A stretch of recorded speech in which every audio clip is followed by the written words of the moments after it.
नमस्कार, भक्ति टाइम्स में आप सभी का स्वागत है। आपके साथ मैं हूं आचार्य खुशबू शर्मा। यूं तो साल में कुल 24 एकादशी होती हैं। हर महीने की 2 एकादशी, एक शुक्ल पक्ष की और दूसरी कृष्ण पक्ष की। लेकिन एक ऐसी एकादशी जिसके व्रत का पुण्य इन सभी एकादशियों के बराबर होता है, वो है निर्जला एकादशी, जो ज्येष्ठ महीने के शुक्ल पक्ष में आती है, यानी ज्येष्ठ शुक्ल एकादशी। जैसा कि नाम से ही स्पष्ट है, निर्जला यानी कि बिना जल के।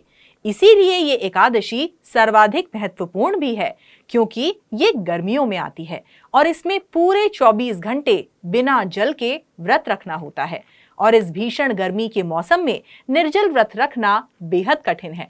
आप साल में बाकी 23 में से किसी भी एकादशी का व्रत ना रखें, परंतु अगर आप निर्जला एकादशी का व्रत रखते हैं तो आपको सभी एकादशियों का पुण्य प्राप्त होता है। ये एकादशी इतनी शुभदायी है। बाकी एकादशियों में आप जल ग्रहण कर सकते हैं, अन्य फलाहार कर सकते हैं, लेकिन इस एकादशी में आपको फल और जल दोनों चीजों का त्याग करके पूरी तरह से निर्जला रहकर व्रत करना है, जो कि एक तपस्या के समान है। लेकिन जो लोग ये व्रत करना चाहते हैं और पूरे दिन बिना पानी के नहीं रह सकते, वो छाछ या फिर नींबू पानी ले सकते हैं। ईश्वर ये नहीं कहते कि आप अपने शरीर को बेवजह कष्ट दें।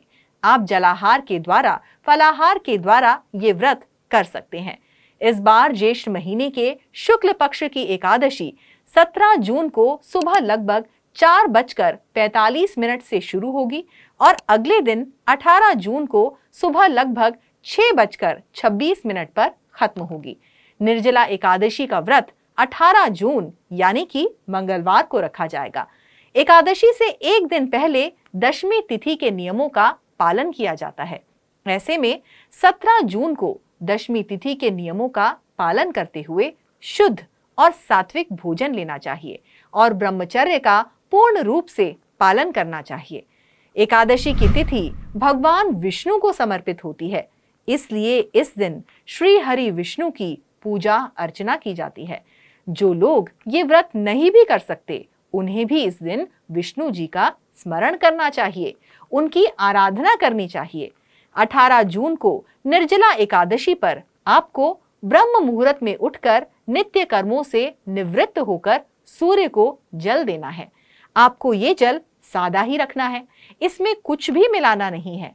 इसके बाद घर के मंदिर में विष्णु जी के सामने घी का दीपक जलाएं, अपने व्रत का संकल्प ले लें और फिर विष्णु जी का विधि विधान से पूजन करें।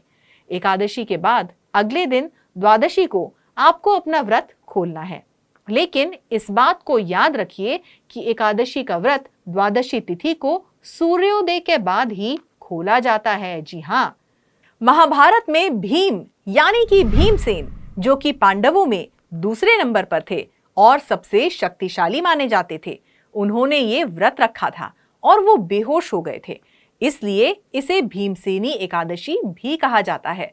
इस व्रत को करने से आपको अच्छी सेहत और खुशहाल जीवन का वरदान मिलता है। निर्जला एकादशी के दिन दान का भी बहुत महत्व है। इस दिन जरूरतमंद लोगों को पीले वस्त्र, फल, चप्पल, पानी, शरबत, आम, तरबूज, शक्कर इत्यादि का दान करना बेहद पुण्यदायी है। अगर आप पितृदोष और चंद्र दोष से मुक्ति चाहते हैं तो निर्जला एकादशी के दिन जल का दान अवश्य करें। इस दिन प्याऊ लगवाने या फिर किसी मंदिर के पास जल शरबत का वितरण करने से पितृदोष और चंद्र दोष से राहत मिलती है। जैसा कि एकादशी पर श्री हरि विष्णु की पूजा की जाती है, इसलिए निर्जला एकादशी के दिन सुबह उठकर हथेलियों को देखकर एक श्लोक का उच्चारण करना चाहिए, जो कि इस प्रकार है। कराग्रे वस्ते लक्ष्मी, कर मध्य सरस्वती, कर मूले तु गोविंद, प्रभाते कर दर्शनम। ये विष्णु पुराण का एक बहुत ही प्रचलित श्लोक है। इसका उच्चारण करने से जीवन में सुख समृद्धि बनी रहती है। तो आज के हमारे इस वीडियो में बस इतना ही। आपको हमारा ये वीडियो कैसा लगा, आप हमें अपना फीडबैक देना मत भूलिएगा। अगर आपको ये वीडियो पसंद आया तो इसे लाइक करें, शेयर करें और हमारे चैनल को सब्सक्राइब करें। नमस्कार।